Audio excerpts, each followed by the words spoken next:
Good evening my dear student. आपका life cycle और butterfly तो फिनिश्ड हो गया था। टोटली लेसन आपका फिनिश्ड हो गया। तो इसके बाद हम क्या पढ़ेंगे? Comparing life cycle of the different animal. जो भी कुछ पढ़े हैं ना, ये उसका समरी है। बस हम कंपेयर करेंगे क्योंकि आपका रिकल के लिए, याद रहने के लिए। ये देखो, पहले आपका क्या है? Human beings. उसके बाद क्या है? हेन। उसके बाद है आपका बटरफ्लाई। तो ह्यूमन बींग में पहले डिफरेंस किस में देखेंगे? Way of reproduction. Way of reproduction में क्या है? Human being directly giving birth, hen laying eggs, butterfly also laying eggs. Then female gives the birth to a baby, also female lay eggs, the female lay eggs. ये female का काम है, okay. Then baby becomes a child. इसका baby क्या बनता है? Child होता है। A chick hatches from the egg. Egg से क्या निकलता है? चिक। ह्यूमन को बेबी को चाइल्ड बोलते हैं, हेन को बेबी को चीक बोलते हैं। इन द एग से क्या निकलता है? कैटरपिलर। बटरफ्लाई का कैटरपिलर निकलता है। आपको मालूम है बटरफ्लाई एक मेटामॉर्फोसिस प्रोसेस है, जैसे कि फ्रॉग है। लाइफ साइकिल मेटामॉर्फोसिस प्रोसेस समझ में आया? जैसे कि टोटली बॉडी शेप चेंज हो गया। जैसे कि हमारा चीक जैसे दिखता है, हेन वैसे दिखता है। बट आपका बटरफ्लाई में कैसा होता है ना, कैटरपिलर जैसे दिखता है ना, बटरफ्लाई वैसे नहीं दिखता है। तो ये टोटली चेंज होता है ना, उसको बोलते हैं मेटामॉर्फोसिस। देन आपका आ गया लाइफ साइकिल। लाइफ साइकिल में क्या चेंजेस है? The child becomes an adult. Child से एडल्ट होते हैं। द चिक बिकम्स एन एडल्ट। चिक से एडल्ट होते हैं।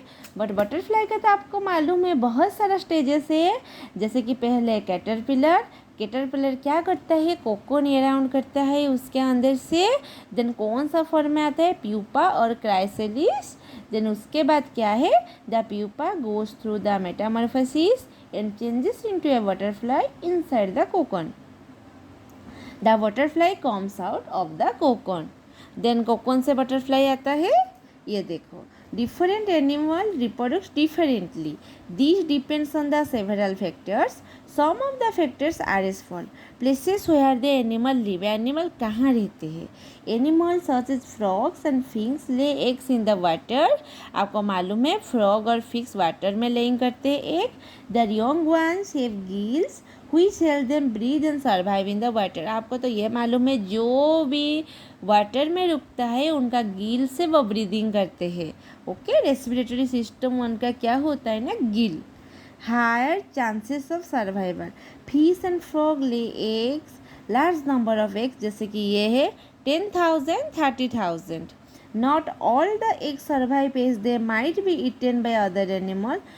Laying many eggs ensure the survival of at least some young ones. But in case of humans and some animals, the baby is inside the mother's body until most of its body parts take proper shape. Therefore, these animals are well protected.